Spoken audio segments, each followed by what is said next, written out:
So we're moving into our last leg of the forum, and just like the first half of the day, ladies and gentlemen, this afternoon, jam-packed with some incredible and fascinating speakers to help us continue our journey.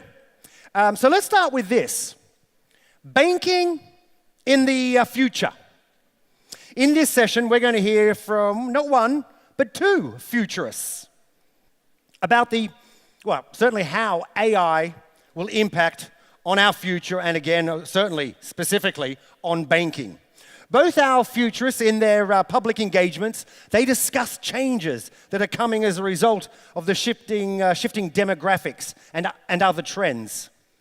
So who am I talking about? Well, I'm talking about David Smith and Rohit Talwar. So let me just briefly tell you a little about them. David Smith. Now, when it comes to financial services and technology generally, David's spoken about the importance of the Internet of Things, IoT, and how this will change the way that products and services are structured. He's mentioned actually on several occasions that people are often poor. He says they're poor at seeing which technologies will be possible and or important in the future. When it comes to Rohit Talwar, he's spoken about AI and its future impact on humanity. And he argues that AI and technological change needs to be planned and structured in a way that it is human-centric. And last but not least, ladies and gentlemen, we're also very excited because we're going to be able to hear from the man. She's no longer here, she's out there, but from Sophia.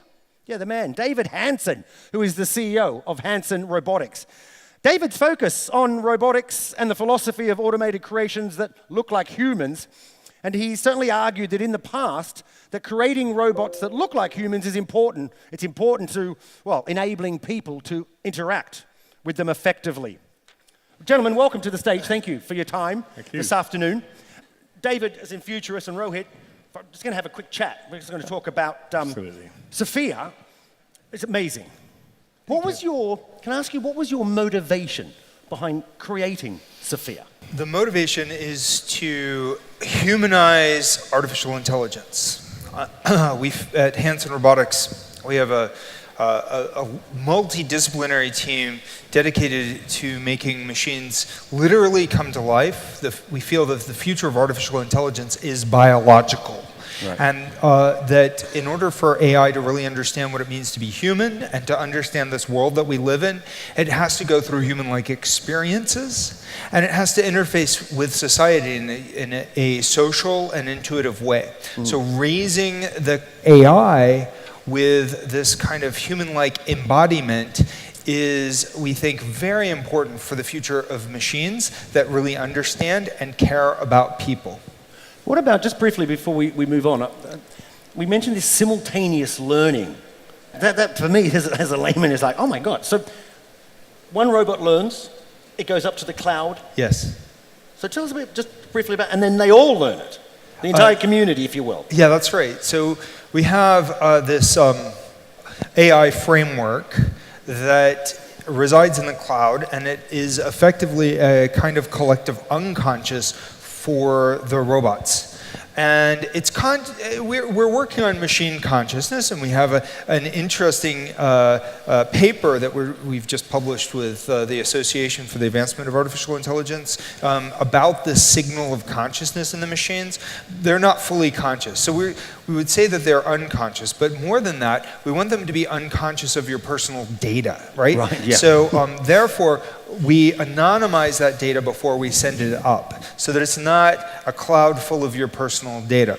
Right. So in this way, though, you can have a lot of robots learning from a lot of situations. So we have 18 Sophias that we've built, and we've got about another dozen that are in the lab being built. We plan on maybe doing 50 to 100 units over the next year.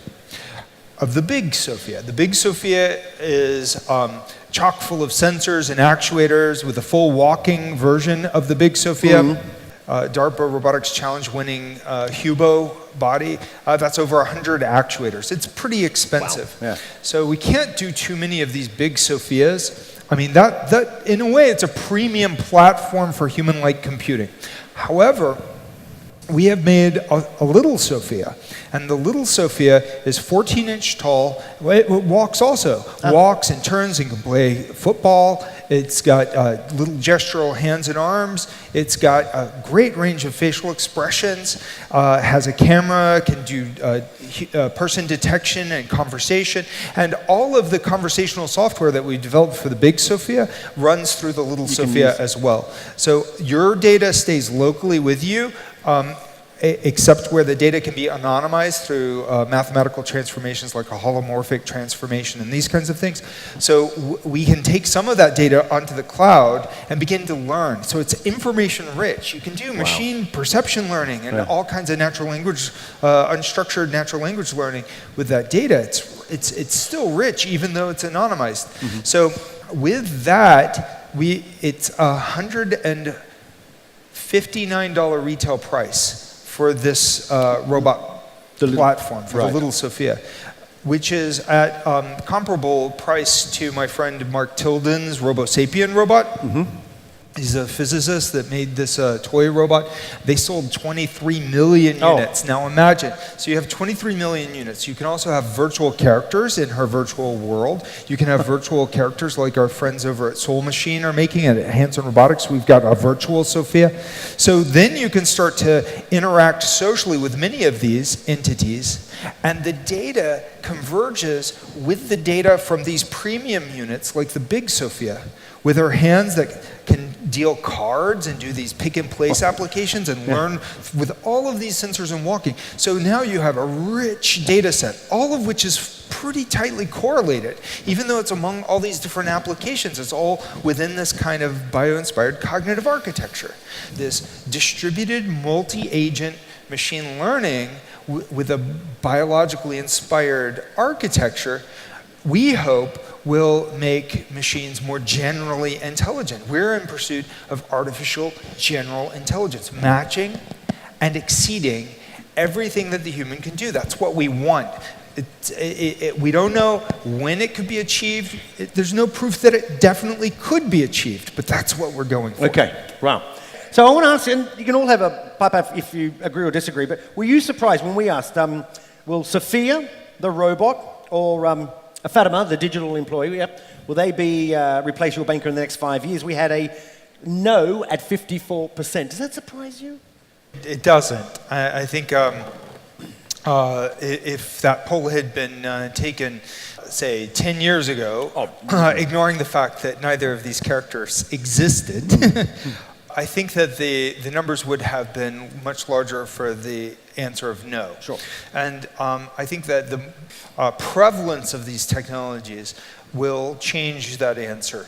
These voice-based agents are now in our lives everywhere and doing a lot of business. When you call to book an airplane ticket, often you're talking with an automated agent.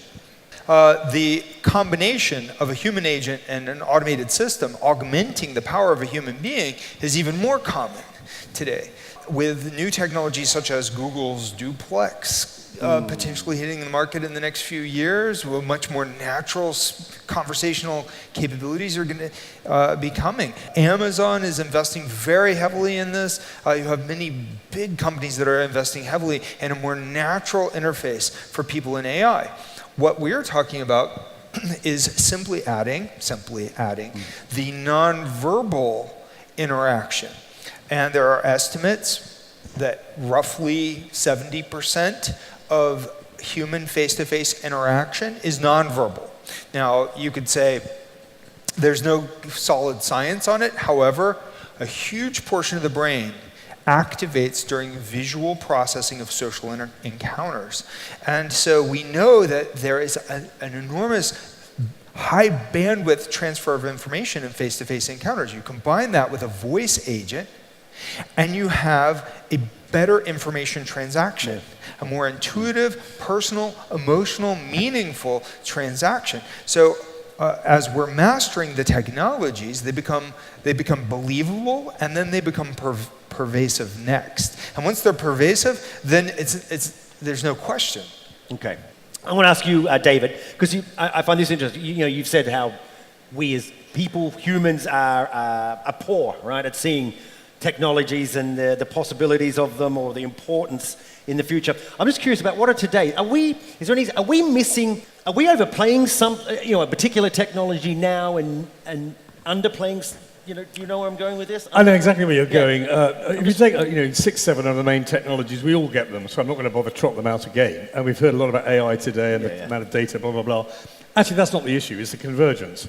It's actually how those interact and overlap with each other that allows you to do completely new things. Right. What we find impossible to do is to imagine new things until they start to appear. And sometimes early movers then try and persuade others, and then you get the dismissive tones of people saying, I think Boeing said when they built the first aircraft, there will never be a bigger aircraft, and it was a 10-seater. They've done quite well with the A3, or, the largest plane. So we find that we always arrive at a maximum, and there's massively more we can do. So the very notion of banking, Gates said decades ago that we need banking, not banks, and that's a truism. So the reason I answer that question, no, because I think there's some things that we just won't replace a human being with a human robot. Humanoid robots can do a fantastic amount of new things, and in caring and service-related things, but we aren't going to go to a branch, so where am I going to see it? Maybe it's a shopping mall, and I'll interact with it in a shopping mall with a humanoid robot that also has access to booking flights, to raising money, to getting capital. So the notion of what we do is massively different. Right. And that's where we seriously need to go into a darkened room and think through, number one, what will kill us? Number two, what is the implication of what we're doing? And then you start seeing the potential. Okay. I would like to say that the most promising opportunities for transformation happen when you deeply humanize the machines, meaning that you achieve not just a superficial deep learning transaction, but a deep understanding, and this requires the machines to be biological. When that happens, then the machines may be able to deliver this kind of service, and it changes everything, because then the machines are moving very quickly into the future, and if they care about us as they're evolving forward, then they bring the future forward with us, and if they don't, then we start to see these nightmare scenarios that are depicted so commonly in science fiction. Right. Rohit, can I ask you, is there any way you disagree with the picture, whether it be AI and financial services or... I disagree quite a lot with David Hanson here, because my fear is that we're putting all our faith and trust in the machines, and we're doing nowhere near enough thinking about what about the rest of humanity? What happens when they get replaced by the machines? The theory is that we use AI, we free people up to do problem solving, to create new products and services, to go and explore the new markets, and to do more creative things. But I'm not seeing that. Everywhere I go, I see people making investments in AI predicated on reducing their headcount by 10, 20, or up to 90%. And we have to think about what we're going to do about the people. And the only way we can tackle that is what I was saying earlier, is about taking our leaders and our managers and really waking them up to how the world is changing, to what these technologies enable, and getting them thinking not just about how do we make our bank or our insurance company more efficient and compete, but also what is our bigger role in society around facilitating the industries of the future, facilitating the reskilling of society, creating new jobs, and creating the backstop mechanisms for those who don't have jobs. Without that, we're creating problems for ourselves. So the technology is incredibly exciting, but first we have to make the investment in people. I go along and I see a lot of people spending $500 million on their digital transformation project. And I say, well, how much are you spending on your leadership, your managers, and your people to understand the changes you're making and to really make them sing? So how do you avoid being part of McKinsey's 80%? And in most cases, people are doing nothing. Hope is their main strategy, and hope is a very bad strategy. Whereas a few months invested in people and skills and leadership development can then accelerate the digital transformation to add real value and think about how do you help your people find new jobs if they have to leave because the tech has replaced them.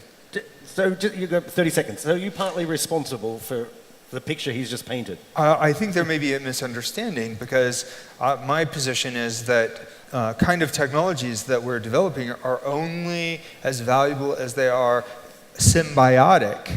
So in the sense, we could talk about them enhancing the human condition but artificial intelligence is inherently bio-inspired. That's where the field began. In fact, I mean, even before artificial intelligence as a field was named, Boolean logic came from George Boole's effort to create a mathematics of human thought. So over and over again, we have these bio-inspired aspects of our technology.